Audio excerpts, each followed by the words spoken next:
Assalamualaikum warahmatullahi wabarakatuh. Selamat malam mahasiswa dan mahasiswi semester 7 ya pada mata kuliah konsentrasi, terutama pada mata kuliah sistem balas jasa dan diklat. Untuk hari ini, mata kuliah ini tepatnya ada di kelas karyawan, kelas ekstensi Dinas Gabungan 23. Ya.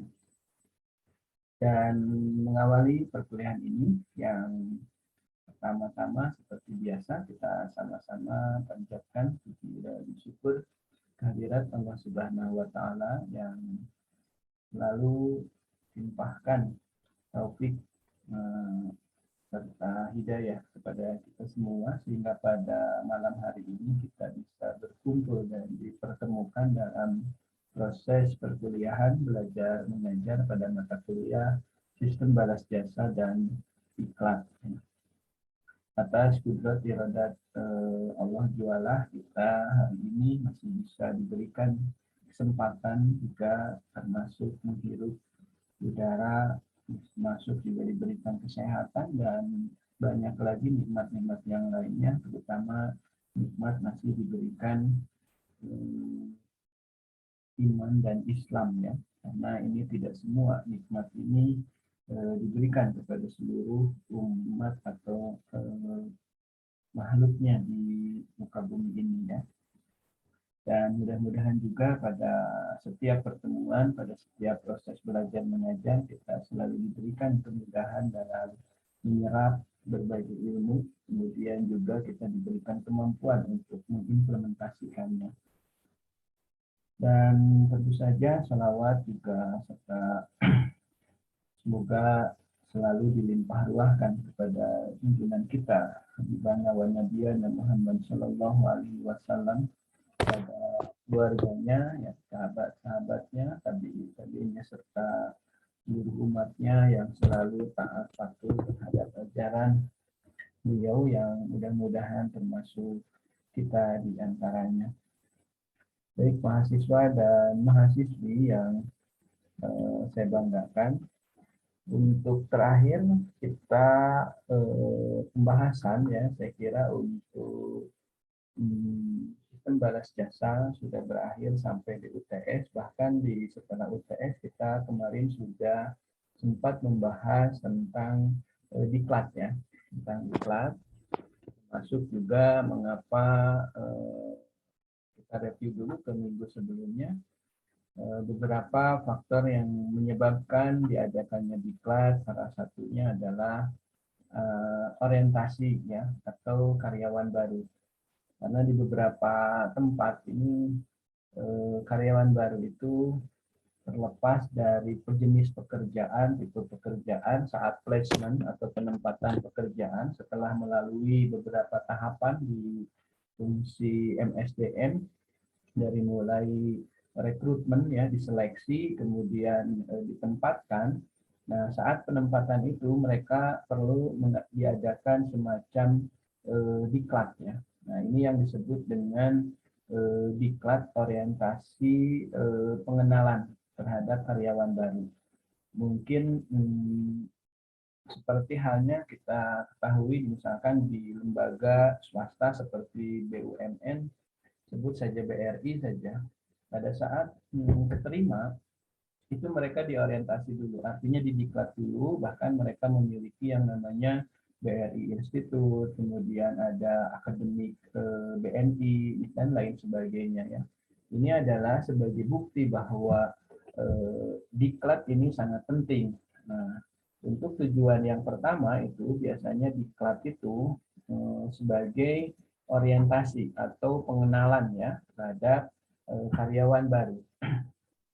Terlepas karyawan baru itu sudah mahir secara akademik ataupun latar belakang pendidikan, tetapi biasanya ada jenis diklat yang mungkin menyangkut tentang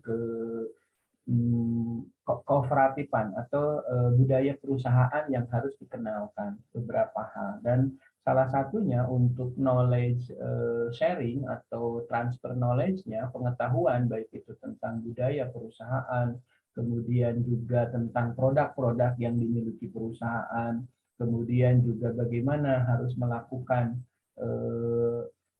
pekerjaan atau tupoksi baik ke top manajemen maupun ke middle ataupun ke horizontal antar sejawat sesuai dengan placement atau jabatan fungsi yang kita miliki gitu. Ya, itu dikenalkan dan diklat gitu. Tidak terlepas, oh saya ini di akademik dulu IPK-nya bagus, kumlot, minta perlu didiklat, tidak seperti itu. Mengingat diklat itu tidak untuk, terutama untuk yang orientasi karyawan baru, bukan hanya tentang IQ dan skill saja, tetapi bagaimana memperkenalkan tentang budaya. Dan sebut saja untuk job analisis pekerjaan tertentu, misalkan customer service, kemudian account officer, kemudian funding officer. Kalau misalkan dunia perbankan ya, kalau ASN mungkin ada staf keuangan, staf admin, kemudian dan lain-lain sebagainya. Nah, untuk pengenalan yang sifatnya budaya organisasi, saya kira semua staf ataupun divisi ini akan didiklat, diperkenalkan dengan budaya yang sama ya. Misalkan ada jenis budaya yang misalkan keagamaan ada, kalau memang lembaga seperti misalkan perbankan syariah, misalkan ada yang mengambil budaya itu seperti sidik, amanah, fatona, itu sah-sah saja. Artinya apa? Dalam perkenalan diklatnya itu, mereka itu harus mencerminkan sifat-sifat yang tadi dibuat sebagai budaya dari perusahaan itu. Ada juga yang misalkan budayanya cepat, tanggap, responsif, atau yang lain sebagainya. Sah-sah saja, silahkan. Intinya mereka akan semacam didoktrin dengan diklat ini, supaya semuanya bersinergi untuk mencapai visi dan misi perusahaan tempat kita bekerja, di tempat yang baru.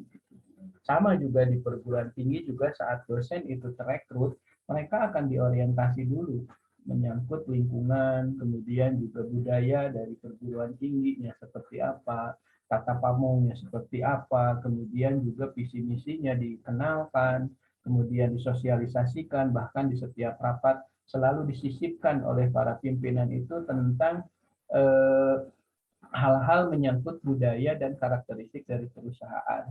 Nah, ini bagian-bagian dari orientasi. Memang diklatnya ada yang memang spesifik harus diklat, ada juga yang memang selalu disisipkan dalam entah itu dalam briefing maupun dalam meeting-meeting ataupun dalam acara-acara besar yang diadakan di perusahaan. Ini barangkali yang pentingnya mengapa harus ada diklat ya. Bukan berarti kita ini merasa orang-orang bodoh harus ini, tidak ya. Ada transfer knowledge, pengetahuan, baik itu skill maupun pengetahuan yang harus ditransfer menyangkut tentang tujuan perusahaan. Nah, supaya berhasil kan kita harus sampaikan kepada semua stakeholder, semua para pemegang kepentingan supaya semuanya bersinergi untuk mencapai visi dan misi yang sama. Kemudian kemarin juga kenapa perlu ada diklat, biasanya ada teknologi baru ya. Nah, Bapak Ibu paham betul, saya kira di zaman perkembangan yang begitu cepat sekarang ini, teknologi itu berkembang terus. Dulu kita mengenal misalkan alat komunikasi saja, telepon, dulu hanya bisa SMS atau misalkan BBM. Nah, sekarang udah lebih canggih lagi. Nah, kalau teknologi perusahaan yang kita miliki merasa bangga padahal itu sudah jadul, sebut saja di bagian pemasaran misalkan. Dulu orang memasarkan cukup dengan iklan, advertising di radio, di televisi. Sekarang kan sudah tidak, banyak sekali media-media sosial lainnya yang sebagai dijadikan sarana periklanan, entah itu TikTok ya, kemudian YouTube dan lain sebagainya, banyak sarana promosi. Nah, jika kita tidak mengikuti dengan perkembangan teknologi, ya perusahaan kita bisa ditinggalin, bahkan orang tidak mengenal perusahaan kita lagi. Itu hanya salah satu contoh teknologi. Tentu saja di dalam perusahaan teknologi-teknologi yang diperkenalkan misalnya dalam proses produksi saja kita masih menggunakan mesin yang lama dengan kapasitas dan produksi kuantitasnya itu misalkan 1000 per jam. Nah, sementara kompetitor kita, perusahaan kita punya teknologi yang lebih canggih lagi, sudah kuantitas per jamnya banyak, kualitasnya lebih bagus dari kita. Nah, jika kita tidak up to date, artinya tidak mengikuti perkembangan yang ada, nah kita rasanya akan mulai terseret dan mulai kalah ya persaingannya itu dengan kompetitor-kompetitor kita. Nah, begitupun sekolah tinggi. Jika tidak, misalkan kita KRS, pengisian KRS masih manual, bukan berarti gengsi untuk manual, karena secara substansi, mau yang online dengan teknologi maupun yang manual, substansinya sama saja. Tetapi kan dari sisi waktu, tenaga, kemudian yang lainnya itu yang menggunakan teknologi lebih cepat, lebih efisien dan efektif ya. Kenapa? Karena Anda mengisi KRS, melihat KHS, tidak harus selalu datang ke kampus kan. Jadi bagi teman-teman yang sibuk, kemudian bagi teman-teman yang istilahnya di luar kota, lagi banyak kerjaan, itu kan tidak harus selalu kita datang ke kampus. Nah, ini kelebihan-kelebihan dengan teknologi. Nah, artinya pada saat kita sudah mengikuti perkembangan teknologi, tentu saja ada beberapa pekerjaan yang belum biasa. Nah, pada saat dengan teknologi yang baru ini, maka para karyawan, para dosen, kemudian para pekerja pegawai yang lainnya harus mendapatkan sebuah pelatihan gitu. Misalkan begini, di sistem akademik kita misalkan sekarang diperkenalkan dengan sistem yang lebih canggih. Misalkan dulu dosen misalkan mensetorkan hasil akumulasi nilai dari UTS, UAS, kemudian tugas-tugas dan keaktifan itu dari nilai akhir mata kuliah itu kan langsung disetor ke BAAK melalui Kaprodi ya. Akan berimbas juga terhadap pembayaran hasil UAS misalkan. Nah, hari ini itu sudah tidak terjadi lagi. Kenapa? Karena dosen setor nilai itu sudah dalam sistem software. Nah, tentu saja bagi dosen-dosen itu belum tahu, belum kenal, bukan berarti gaptek, karena sistem yang dipergunakan si akad tiap universitas bisa saja berbeda ya, gitu ya, kelebihan dan kelemahannya tentu saja ada. Nah, dosen tersebut kan perlu ada semacam pendidikan dan pelatihannya. Makanya entah itu pendidikan pelatihannya mau luring di sebuah ruangan, mau online melalui Zoom, atau sekedar video tutorial dari pihak lembaga. Nah, ini artinya, baik kita lanjutkan lagi ya, barusan sempat nge-lag sinyalnya. Nah, kita share screen lagi sampai di mana tadi.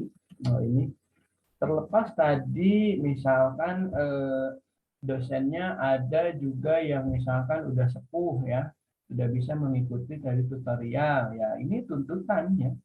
Jadi kalau sudah di diklat masih tidak bisa juga ya, berarti sebaiknya kita dari pihak manajemen harus mencari lagi cara yang lebih efektif, efisien, termasuk bisa saja meremajakan atau pada saat usianya pensiun ya kita merekrut orang-orang yang memang handal gitu ya. Termasuk juga perkenalan teknologi baru tidak hanya di sekolah tinggi ya, di beberapa perusahaan yang menggunakan sistem baru ya, termasuk juga di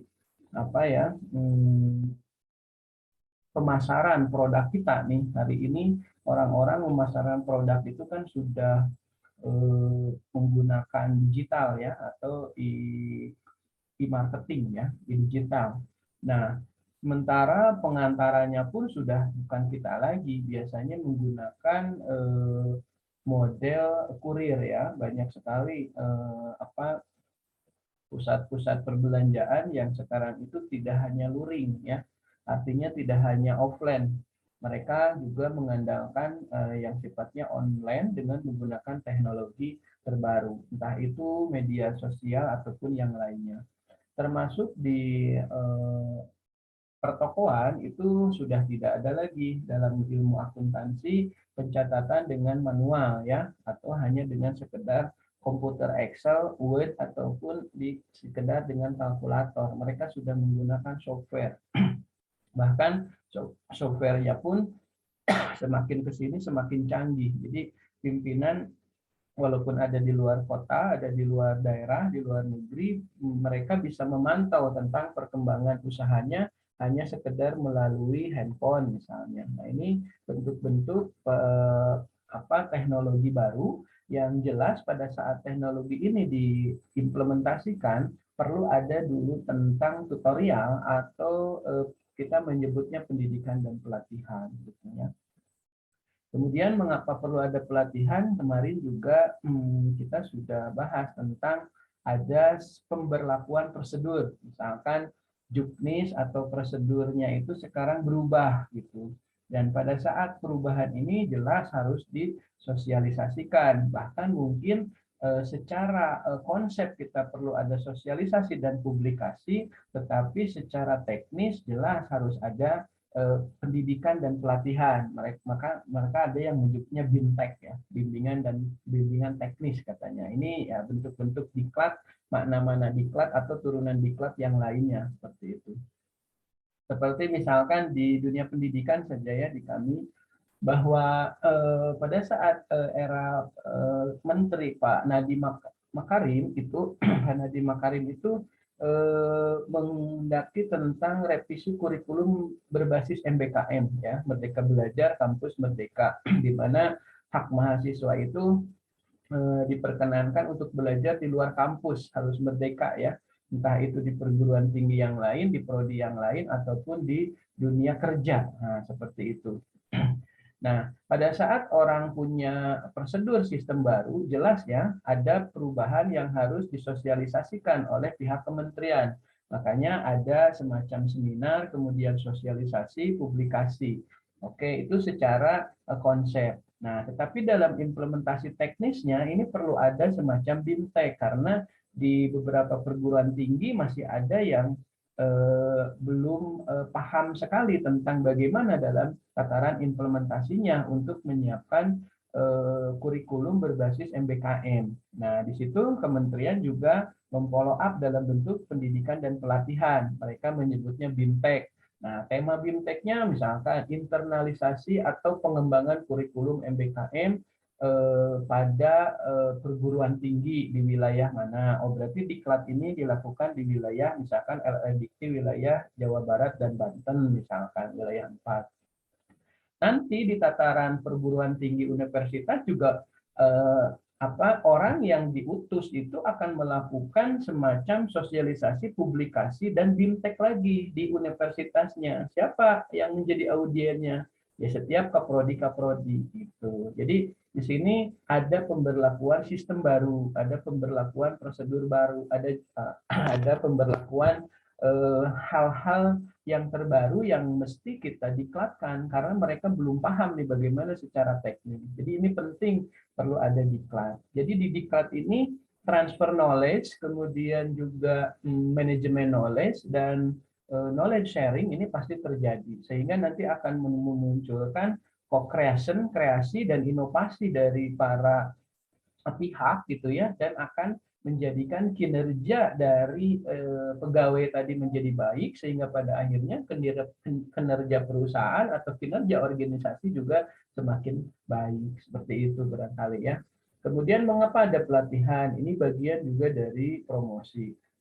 Pada saat misalkan promosi kita misalkan perlu ada beberapa hal yang harus ditekankan, entah itu melalui advertising, entah itu melalui sosial media, entah itu melalui hal-hal yang lainnya, pamflet atau publikasi, personal selling, atau terutama yang personal selling ya, di promosi yang menyangkut model dimensi personal selling dengan sales promotion, saya kira yang menjadi penjual ataupun sales, sebut saja sales ya, ini kan perlu ada di iklan menyangkut dia juga nggak mungkin kan sebagai sales ya, sebagai penjual, entah itu sales promotion maupun personal selling, melakukan hal-hal tentang perusahaan kita tanpa dia memahami produk dari perusahaan kita. Bagaimana mungkin? Nanti pada saat ada yang nanya, dari mana, Cep? Dari mana, Neng? Ini, Pak, saya sales.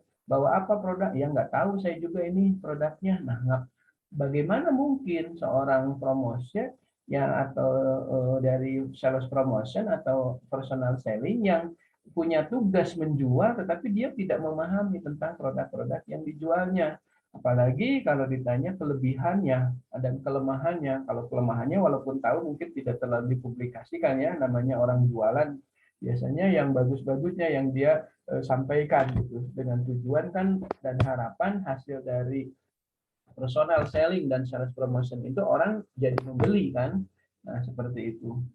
Nah, jika tidak ada pendidikan dan pelatihan dulu, mana mungkin kan? Ya paling tidak pendidikan pelatihannya semacam briefing, semacam apa itu meeting ya, meeting sebelum berangkat itu mereka sudah diberikan di transfer knowledge, entah itu target, kalau produk-produk dan teknis pengisian di formulir saja kan, kalau misalkan nanti ada orang membeli secara online saja kan mereka harus paham caranya. Karena calon konsumen bisa saja ada yang bertanya tentang cara pembelian dan cara pembayarannya. Bagaimana mungkin kalau misalnya sales promotion atau personal selling ini tidak memahami. Nah, untuk bisa memahaminya, jelas diklat inilah menjadi salah satu cara untuk transfer knowledge atau knowledge sharing gitu ya. Artinya berbagi pengetahuan tentang apapun yang dibutuhkan dalam rangka mempromosikan kalau memang itu bagian promosi. Kalau memang itu bagian akuntansi ya diklat ini sebagai berbagi pengetahuan knowledge sharing dari eh, bidang-bidang akuntansi baik itu pencatatan ataupun pengeluaran, ataupun mungkin sampai terjadi laporan keuangan. Salah satunya neraca, rugi laba, kemudian laporan perubahan modal, kemudian juga cash flow dan lain sebagainya, gitu ya. Kalau memang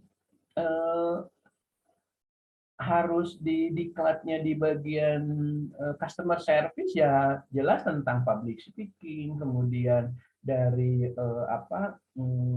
penampilan mungkin ya, kemudian dari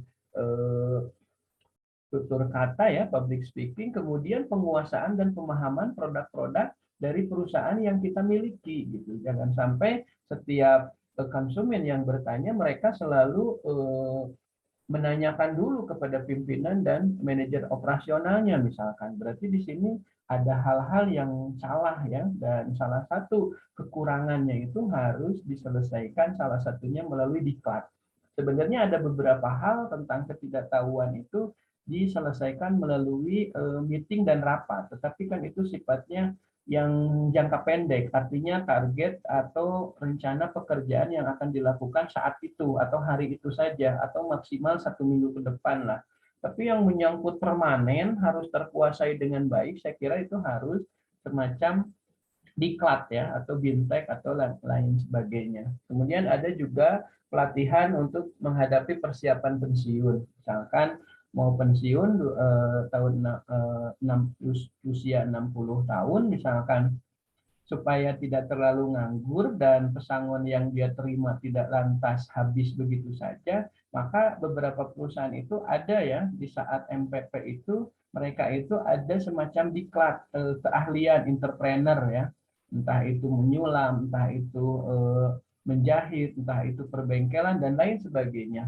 Walaupun memang sebetulnya memasuki usia pensiun itu biasanya logikanya ya orang itu sudah tidak produktif sebetulnya makanya dipensiunkan juga. Tetapi kenapa malah ini didiklat seolah-olah disuruh kerja lagi. Nah, tetapi sifat persiapan pensiun ini adalah hanya untuk mengisi kekosongan saja dan supaya perputaran dana pesangon yang dimiliki tidak habis begitu saja gitu, tidak lantas habis begitu saja. Sehingga model pekerjaan yang didiklatkan itu model pekerjaan yang ringan-ringan saja, tidak terlalu ke teknis. Jadi kalaupun nanti mau buka di perbengkelan bukan berarti si pegawai yang mau pensiun ini dilatih untuk jadi teknis perbengkelan, mungkin dia yang punyanya nanti ya, yang memahami tentang perbengkelan supaya kalau punya anak buah, punya pegawai itu kita juga tidak terlalu polos ya tentang spesifikasi dari otomotif. Kemudian tentang apa diperkenalkan dengan misalkan jenis komponen spare part, kemudian diperkenalkan juga dengan supplier-supplier yang biasa menangani tentang spare part, yang memasok spare part, sehingga saat mereka pensiun uang pesangonnya bisa digunakan untuk berwira swasta, dalam arti tidak harus selalu ke teknis gitu ya. Karena kalau ke teknis logikanya orang pensiun itu sudah kurang produktif, makanya di pensiun ini malah disuruh yang lebih produktif, yaitu ya kalah ya dengan anak-anak yang baru. Tapi di sini adalah yang ringan-ringan. Intinya hanya jangan sampai saat misalkan memasuki pensiun itu diam begitu saja. Jadi produktifnya tetap ada, tapi hal-hal yang semampunya atau dengan kapasitas usia mereka saat pensiun gitu. Jadi misalkan tadi menjahit, kemudian atau mungkin yang menjadi pemilik konveksian gitu ya, yang tidak terlalu berat-berat itu. Hanya intinya jangan sampai uang yang ada itu habis begitu cepat dan habis begitu saja. Ada minimal ada income ya gitu, walaupun tidak terlalu besar. Nah, dasar pelatihan ini, nah ini perubahan perilaku ya, yang tadinya tidak terlalu senang dengan entrepreneur, misalkan mulai gitu ya, karena di diklat itu kan mulai kita dipahamkan dengan bagaimana cara-cara menjual, cara-cara memproduksi dan lain sebagainya ya, ada perubahan yang relatif. Kalau di dosen tadi ada perubahan perilaku yang biasanya manual memberikan nilai, misalkan sekarang perilaku kita langsung ya, zamannya 4.0 itu ya serba digital gitu. Jadi cukup melaporkan di rumah saja. Kemudian bagaimana kompensasi yang dapat imbas dari kita pemeriksaan UAS. Kalau dulu begitu menyerahkan langsung menghubungi bagian keuangan untuk menghitung dan dibayar. Nanti juga sama, cuma proses pemberian dananya itu ditransfer ya ke rekening kita misalkan. Jadi semua serba online. Seperti itu saya kira. Dan memang zamannya sudah seperti itu. Apalagi kemarin kita di musim corona yang memang dibatasi untuk datang dan berkerumun, sehingga proses kedatangan ke kampus itu di apa ya diminimalisir ya untuk pertemuan itu secara banyak orang gitu ya. Jadi artinya banyak yang dilakukan secara WFH ya seperti itu. Nah, ini perubahan perilaku yang relatif permanen yang terjadi sebagai hasil dari pengalaman. Ya, walaupun ada juga beberapa kadang-kadang hasil diklatnya itu diimplementasikan 1 minggu, 1 bulan, 2 bulan. Ya, selepas itu, ya itu yang sifatnya pembentukan karakter ya. Tetapi saya yakin pada saat diklat yang sifatnya teknis itu akan permanen gitu. Jadi bahkan mereka akan semakin menemukan di luar diklat ya, mereka akan menemukan hal-hal baru sehingga saat diklat bisa saja kita berbagi pengalaman gitu. Dan disitulah mulai yang disebut dengan perubahan perilaku permanen.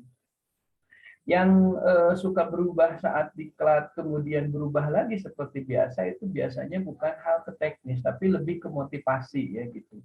Jadi ada keinginan setelah diklat untuk mengimplementasikan, kemudian ada yang menghina, ada yang tidak dihargai. Oh, nah itu menjadikan nanti kembali lagi ke awal. Jadi itu lebih ke motivasi. Tapi untuk sifat BIMTEK-nya bagaimana cara pengoperasian software dengan teknologi terbaru, bagaimana cara pengoperasian mesin produksi dengan teknologi terbaru, saya kira dia akan permanen pemahaman dan perilaku itu ya gitu. Di saat nanti bertemu lagi dengan mesin baru, dia sudah refleks sendiri apa yang dia dapat dari diklat, dia implementasikan di situ, dia praktekkan di situ gitu. Kemudian, nah ini pengertian pelatihan ada dan pengembangan. Ada yang disebut dengan training, ada yang disebut dengan development.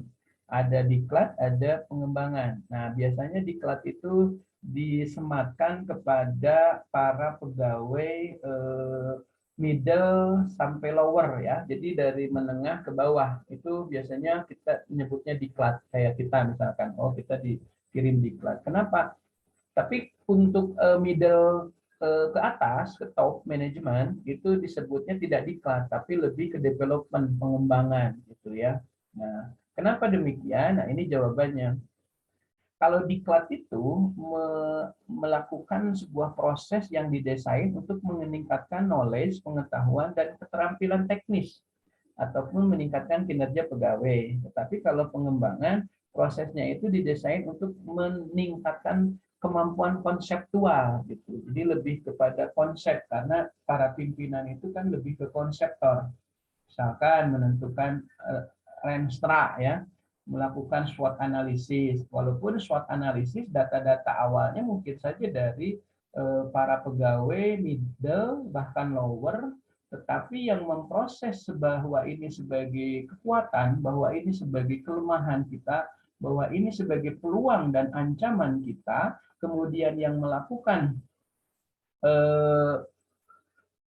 strategi gitu ya, strategi analisis. Nah, kalau mungkin sampai di analisis ataupun SWOT analisis bisa saja middle juga ya, tetapi untuk interpretasi, kemudian pembahasan, kemudian apa yang harus dilakukan selanjutnya atau decision maker, ya itulah konseptual dari para pimpinan gitu ya. Jadi harus melakukan strategi apa, kemudian kapan kita harus melakukan ini, ya biasanya tertuang dalam Renstra ya, rencana strategi. Nah, itulah tugasnya dari para pimpinan. Makanya bagi pimpinan yang merasa kurang dalam konseptual, dalam membuat yang konseptual, Renstra, rencana induk pengembangan, kemudian renov, rencana operasional, itu ya pimpinan-pimpinan tersebut dilakukan semacam diklat. Cuma diklat mereka disebutlah dengan development, development gitu ya, atau pengembangan ya, karena mereka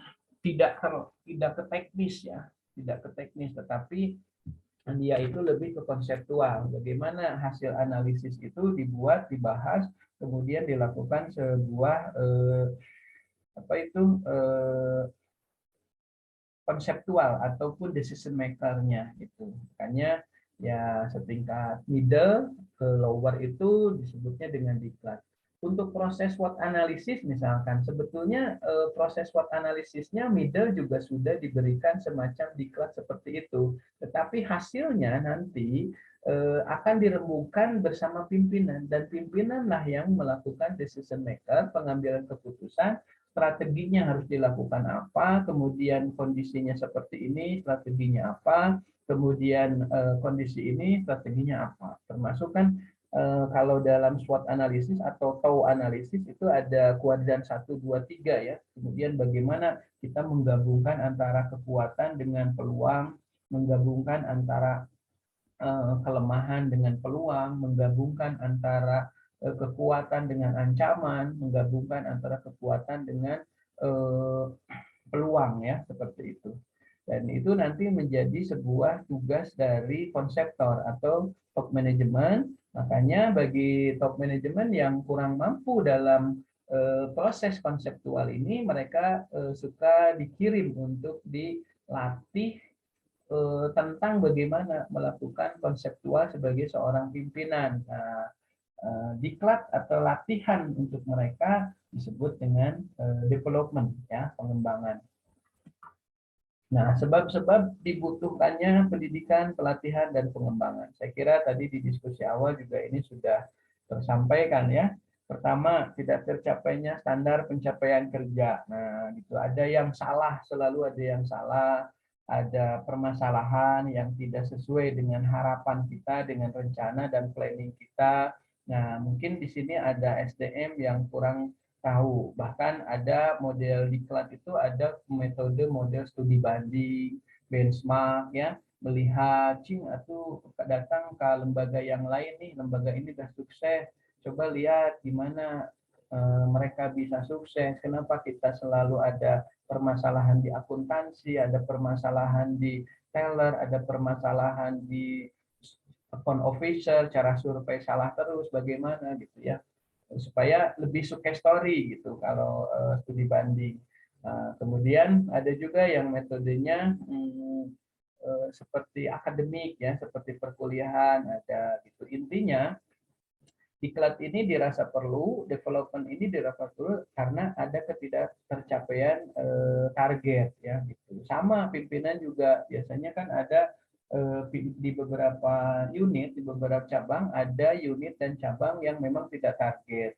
Oh ternyata misalkan pimpinannya belum mampu untuk konseptual. Dulu memang dia berprestasi di tataran middle dan lower gitu ya. Tetapi saat memimpin bisa saja leadership-nya dia itu kurang paham. Nah, karena belum terbiasa. Maka dari itu biasanya si pimpinan itu akan dilakukan diklat. Mereka disebut dengan pengembangan. Bahkan di beberapa sekolah calon kepala sekolah yang akan menjabat itu mendapatkan semacam diklat terlebih dahulu kan, ya kan, tentang kepala sekolahannya, bahkan dites, diuji dulu lulus tidaknya untuk layak tidaknya untuk calon kepala sekolah.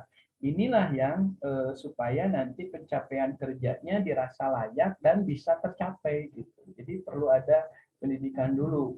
Nah, di tingkat pendidikan itu mungkin mereka sudah menyadari akan pentingnya karena banyak sekali teman-teman dulu yang menjadi kepala sekolah karena senior, karena mungkin kepangkatan, lantas kemudian dijadikan kepala, tidak mendapatkan tentang diklat bagaimana memimpin, tidak konseptor, misalkan. Makanya biasanya tidak terlalu berhasil, sehingga mungkin merasa dinas pendidikan harus melakukan standar yang sama.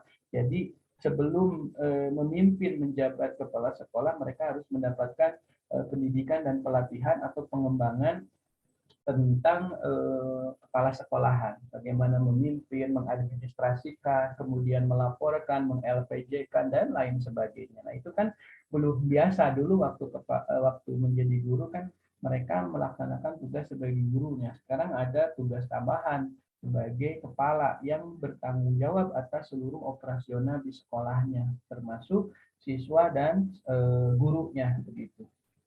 Kemudian sebab dilakukannya pendidikan juga saya kira ini mungkin Bapak Ibu sudah sangat paham ya, karyawan atau pegawai tidak mampu melaksanakan tugasnya.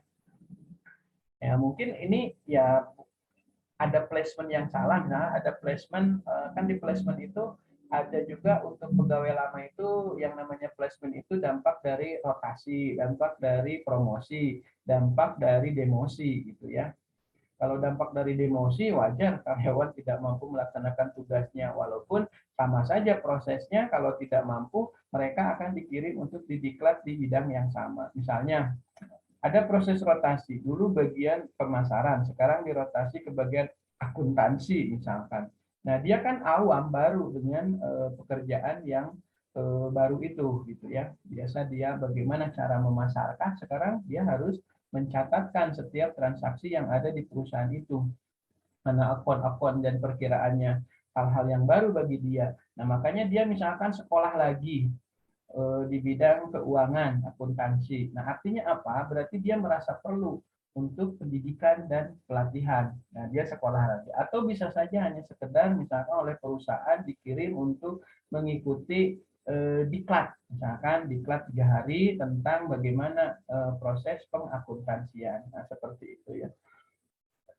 Ada juga yang memang kalau itu kan karyawan baru dengan pekerjaan yang baru ya. Ada juga yang memang tidak mampu melaksanakan tugasnya. Jadi sudah sekian bulan, biasanya dievaluasi 100 hari, 3 bulan, ternyata dia masih tidak mampu nih. Nah, ya berarti ya dilaksanain terus diklat lagi. Tapi kalau diklatnya terus-terusan terus tetap tidak mampu, berarti bisa saja ya banyak kemungkinan ya bisa dirotasi lagi ke tempat yang lebih pas kalau pegawai tersebut sudah pegawai tetap biasanya. Tapi kalau masih kontrak ya tunggu aja nanti habis kontraknya dan kita tidak memperpanjang lagi. Tapi kalau kita masih memberikan kesempatan, mungkin memindahkan ke bagian yang lebih cocok mungkin ya, seperti itu. Tapi kalau kitanya sudah tidak ada harapan, baik karakter maupun kemampuannya, ya sudah, paling biasanya tinggal nunggu kontraknya habis, tidak diperpanjang. Kita mencari rekrutmen kembali karyawan yang lebih kompeten di bidangnya. Karyawan mulai tidak produktif, misalkan menurun kinerjanya, mulai tidak produktif, mulai apa, dan ini juga perlu ada peran dari pimpinan juga ya, pada saat tidak produktif itu jangan dibiarkan. Kenapa? Karena akan menjadi sebuah kebiasaan yang buruk yang pada akhirnya bisa diikuti oleh rekan kerja yang lainnya, pada akhirnya juga yang rugi adalah perusahaan. Jadi harus selalu memberikan motivasi, karena salah satu tugas pimpinan itu selalu memberikan motivasi ya, kepada para staf dan anak buahnya gitu ya, lalu semangat seolah-olah padahal dia sendiri sebenarnya lagi tidak bersemangat, tapi di depan mereka di meeting, di rapat itu selalu memberikan motivasi ya, memberikan sebuah wejangan-wejangan yang inspiratif dan motivator ya. Misalkan mau ada yang dibawa ke arah agama, kalau misalkan mereka mengeluh tentang kompensasi, sebenarnya pimpinan juga mengeluhkan sama juga yang dia rasakan, tapi pada saat rapat dia tetap memberikan sebuah motivasi yang luar biasa bagus buat para staf dan anak buahnya ya. Misalkan dibawa dari sisi agama, biarlah sekalipun kita pekerjaan itu harusnya misalkan setingkat dengan bayaran 10 juta, tapi kita masih dibayar 2 juta, biarlah selebihnya Allah mudahkan dari yang lain. Misalnya begitu. Padahal sebenarnya dia sendiri sedang merasakan susahnya seperti apa yang anak buah rasakan gitu. Tapi saat di situ kita harus, biasanya pimpinan itu selalu tidak begini. Iya ya, kita juga sama kurang yuk, tidak seperti itu. Itu sebetulnya bukan tipe pimpinan ya. Dan yang seperti itu harus dilakukan development ya. Gitu. Nah, pada saat karyawan tidak produktif, ya jalan akhirnya kalau memang tidak semua, hanya parsial di tempat tertentu, misalkan hanya di teller saja yang tidak produktifnya, ya berarti nanti kalau ada dari pusat ada diklat atau dari asosiasi ada diklat, kita mengikut sertakan karyawan tersebut.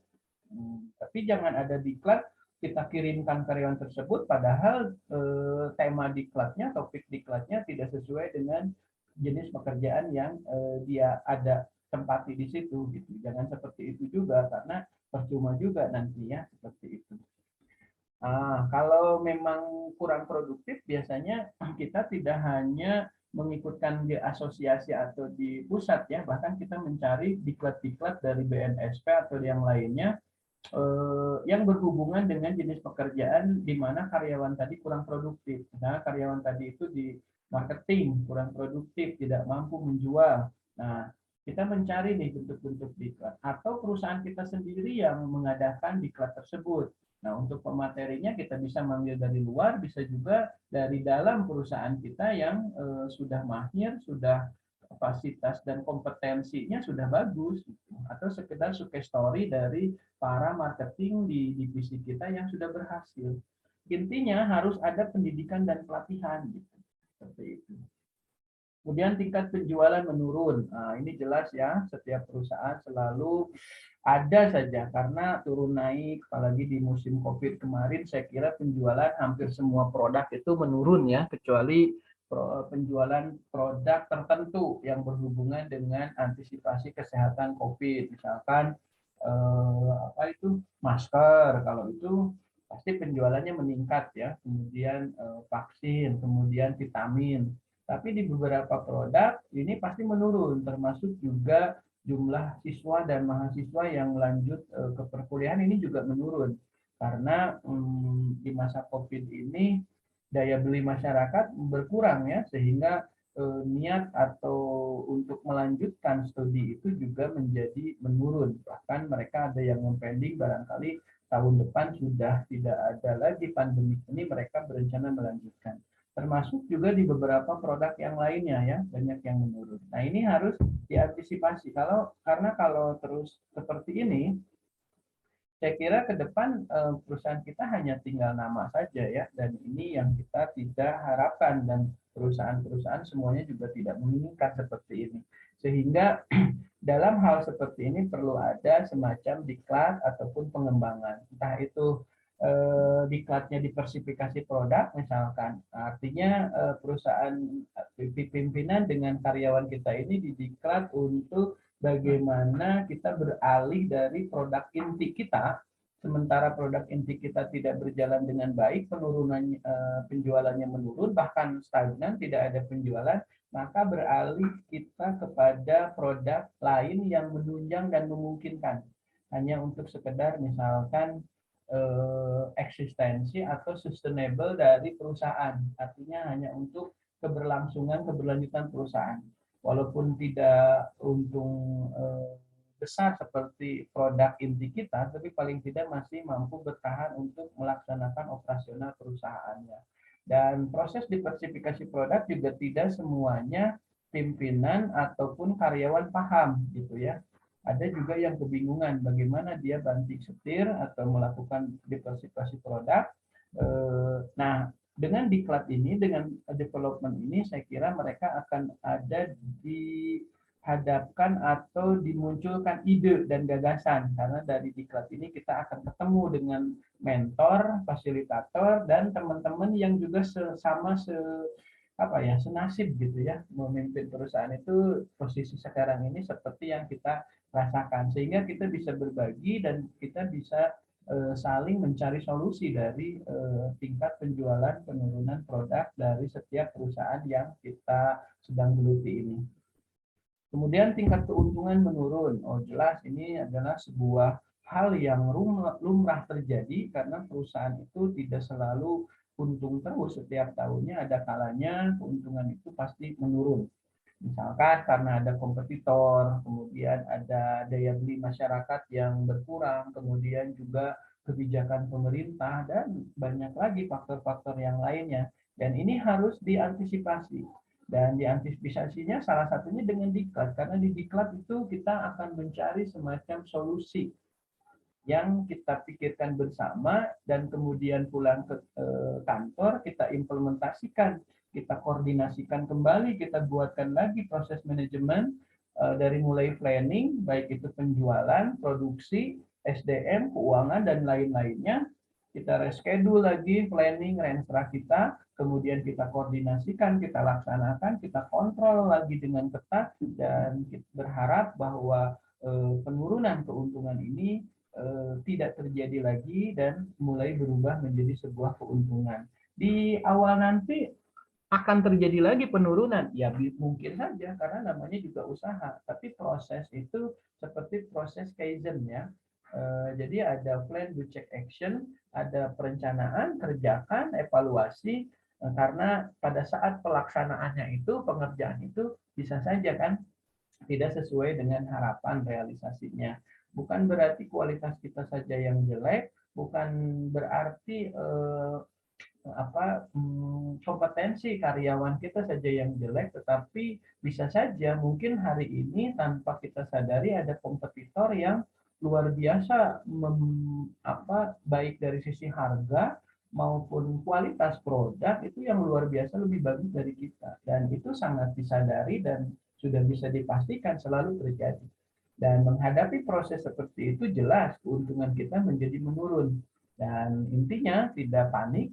Nah, kita juga mengevaluasi diri, kemudian mengamati salah satunya dengan SWOT analisis atau TOW analisis, ya gitu. Sehingga kita mampu menganalisis tadi juga pada saat kita sudah paham ya tentu saja salah satunya melalui pendidikan, entah itu di pendidikan formal, entah itu juga didapat dari pelatihan. Jadi nanti ada pelatihan bagaimana misalkan melakukan SWOT analisis gitu kan, kemudian dengan strategi-strategi yang harus dilakukan seperti itu barangkali ya.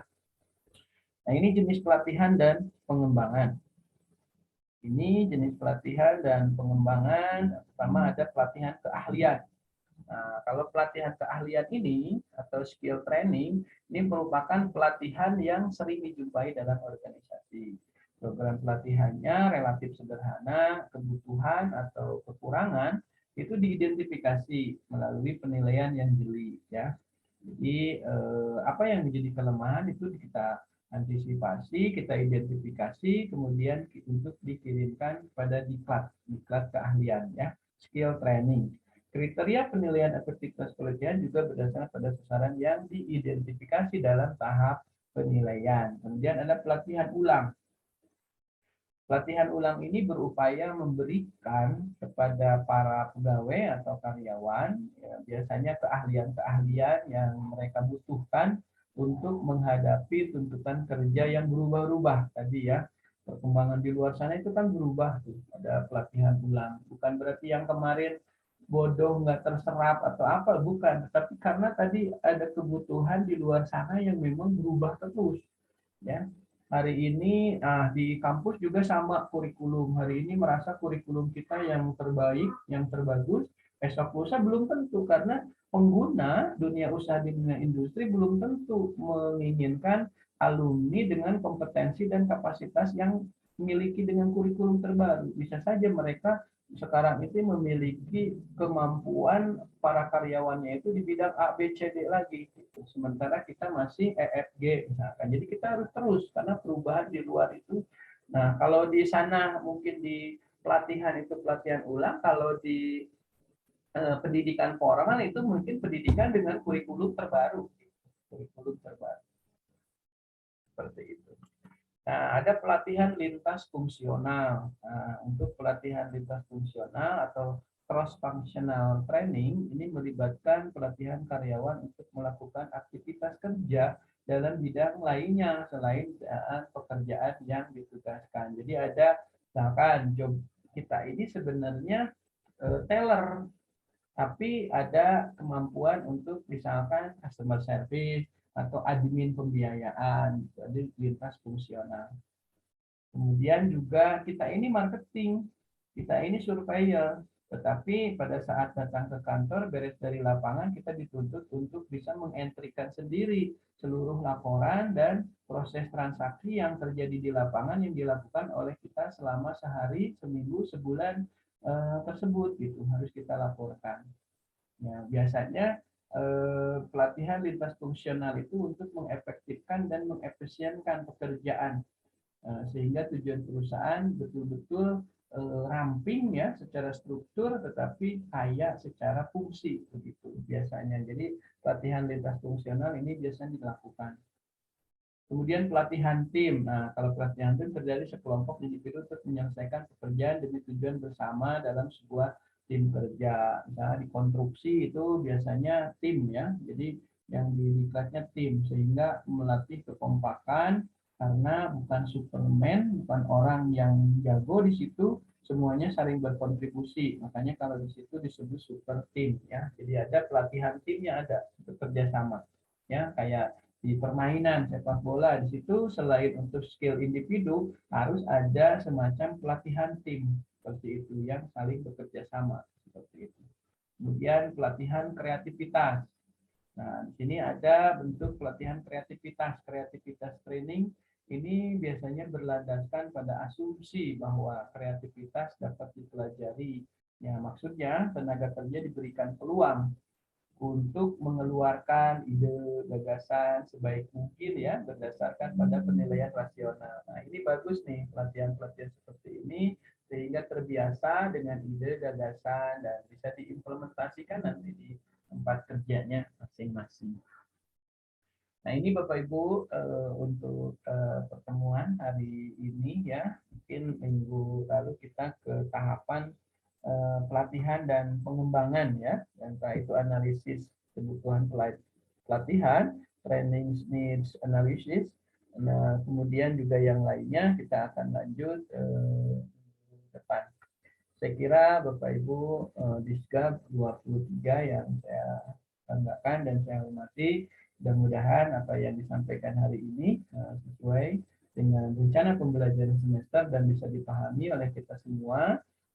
Dan dari tema yang barusan bisa saja nanti muncul permasalahan baik di tempat kerja maupun di perusahaan-perusahaan yang lain yang mungkin saja bisa menjadikan topik dan tema dari judul penelitian yang Anda lakukan. Sehingga Anda teliti, kemudian kesimpulan dan sarannya seperti apa, selanjutnya ini bisa bermanfaat baik untuk diri Anda sebagai peneliti, khususnya ini bagi objek yang kita teliti lokus ya, karena nanti mereka akan memahami bagaimana dan apa yang harus mereka lakukan dari hasil penelitian yang kita lakukan. Jadi banyak sekali ya tadi tema dan topik yang bisa diambil untuk sebuah riset di semester depan ya.